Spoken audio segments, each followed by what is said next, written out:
Hello, good morning. My name is Isabella and I'm out on a morning walk, so enjoy the birds and the sunshine coming in. The sun is rising.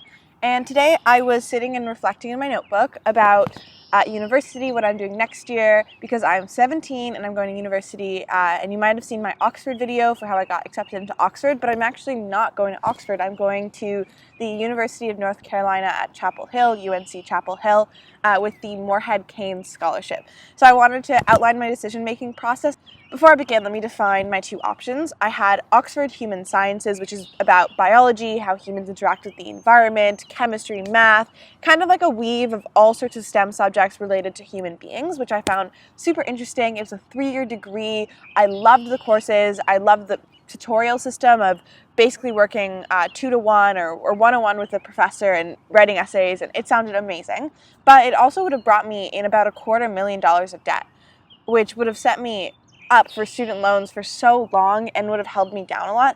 Even though the alumni network would have been amazing, I would have had so many awesome experiences, especially since the system is so collegiate, which means you live with about 500 undergraduates. So you get to know people a little bit better than a very large university. I was also looking at engineering schools in Canada, and I got accepted into the best engineering school, Waterloo Engineering, and also UBC, University of British Columbia, the third best engineering school here. Then I got the Morehead-Cain scholarship, which at the surface is the first merit scholarship in the United States at the first public university in the United States, and it's to the University of North Carolina at Chapel Hill, which is the best public school of public health and the second best public health school overall. So it had a lot of things I was really interested in and an amazing program. And then you had summer experiences that were funded. You get access to a discovery fund. So if you wanted to do a project, you have extra resources and means to do so. You have a really tight-knit network of people that want to go out and change the world, which I think is really cool.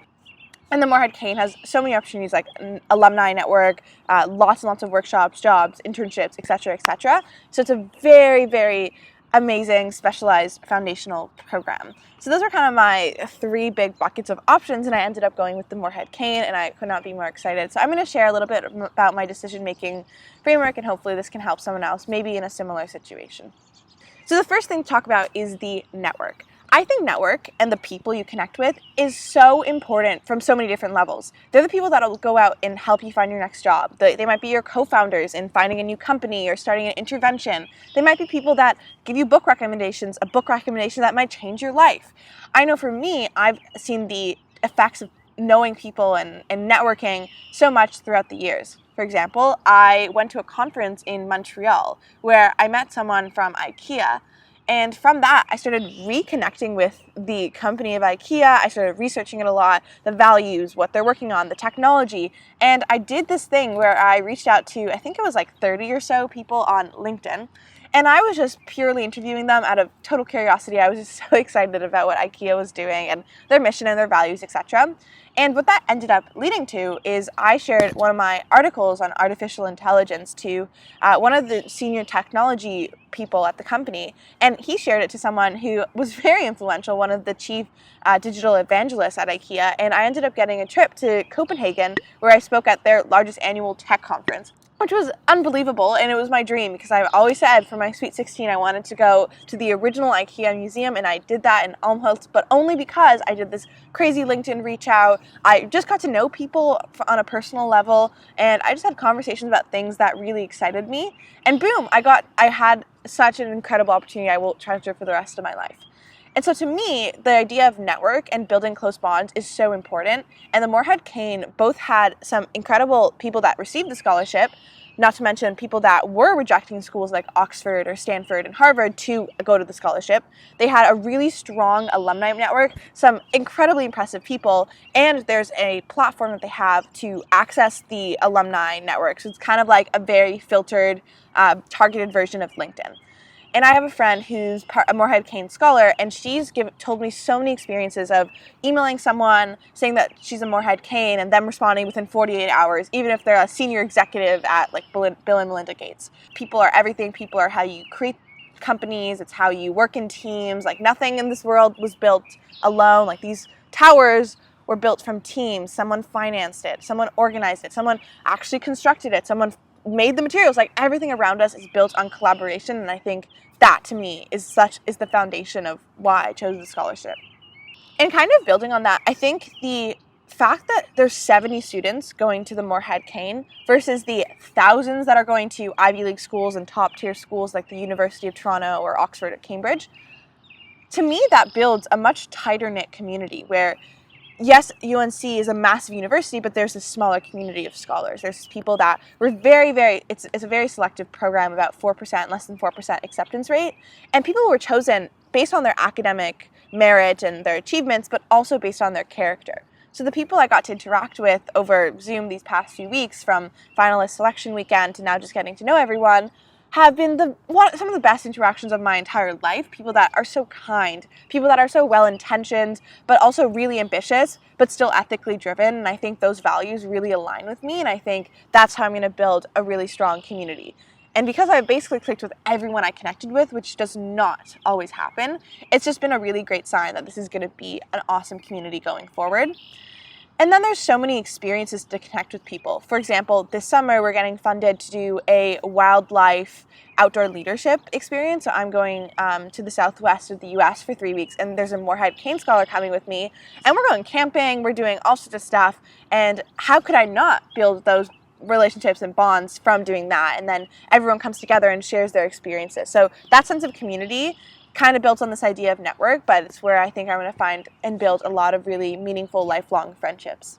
Kind of adding to this idea that people are rejecting some of these very conventionally top schools for an incredible educational experience that it's still an amazing school. I think that to me speaks to this idea of unconventionalness and really trying to be someone that challenges what is conventionally seen as the objective goal. And I want to be around those people. I want to be around people that are smart and kind, but also are willing to live a life that is going down maybe a path less traveled. So to me, to be surrounded by those type of people, it gives me a very entrepreneurial vibe. It gives me a very kind and just wanting to make the world a better place, but in not a very cheesy way. Now, my third reason is the summer experiences of the scholarship. So every summer, the scholarship funds something that is a summer experience. So this summer, it's an outdoor leadership. Next summer, it's a civic project with a mid-sized city in the US. And there's also a discovery fund where you can get some money for projects or support in different ways. There's also an advising team that helps you set up these experiences, whether it's reaching out through the Morehead-Cain network or helping you set up all those cold email chains to get those responses. And I think this dedication to education beyond the conventional sense is really important to me. And I guess it depends the way you view education. Is your education very one-dimensional, very strictly academic, very focused on that? Or do you see value in a more holistic approach? And for me, it's definitely that. I want to travel. I want to be challenged in physical ways and mental ways. I want to be in new environments. And having those interesting stories that will last a lifetime are really, really, really crucial to me, more than having a specific brand under my belt. The fourth point is financial independence and financial anxiety being lifted off my shoulders. And this was definitely a turning point in my decision once I really looked at the academics and the experience and realized which one I thought was more suited for me. And for the financial independence and just the financial freedom you get from a full ride scholarship, having board and all of your expenses covered, I can't really describe what could be more worthwhile and why I would go into debt for a brand. I don't see that. And I think, to me, what the Morehead's doing is what education should be. It should be about exposure and exploring, not having to work jobs and be in debt until you're 60. I think there's just so much value in that. And there's value in my future self as well, because I'm opening doors for myself. I'm opening opportunities. Like, if I really get passionate about something, instead of being loaned down by my student debt, I can now go out and do it. And to me, that independence in life is really, really important.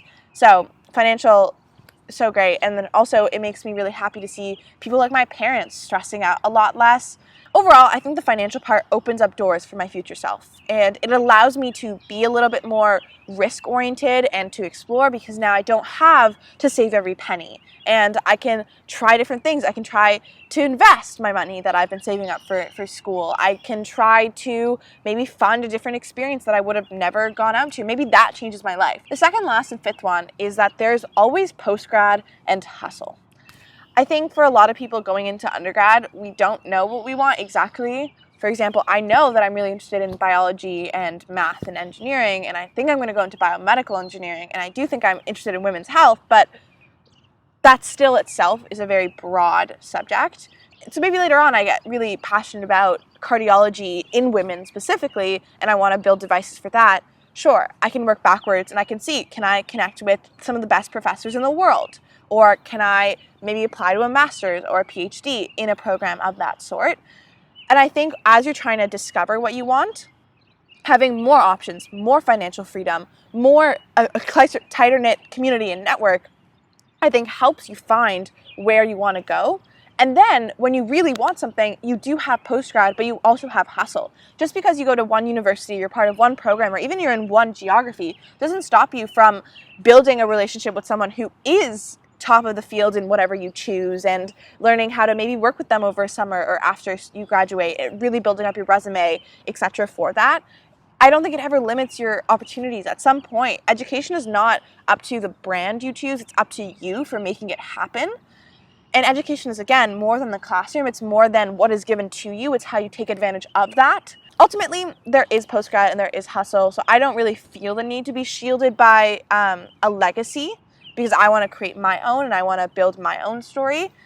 And in many ways, I find that more empowering, that I don't feel like something is holding me down or an expectation is here, where I feel like I have the opportunity to explore and the opportunity to learn how I want to make the world a better place. My last reason is just highlighting the fact that UNC was an amazing school. It's a public school, which I love. I've gone to public schools all my life, and I do think there's something you learn more than just the math and the English and the subjects. Like, there is something to being a small fish in a big pond.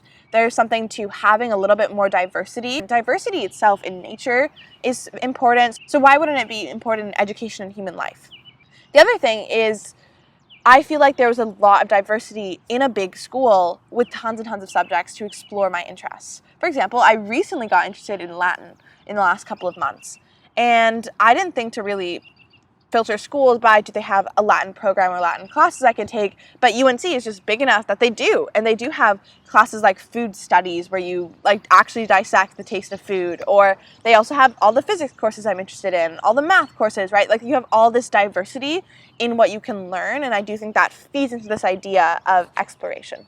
Overall, this was my decision-making process. I hope someone finds it helpful, and if you do have any questions, please let me leave them. I'll try to help answer them.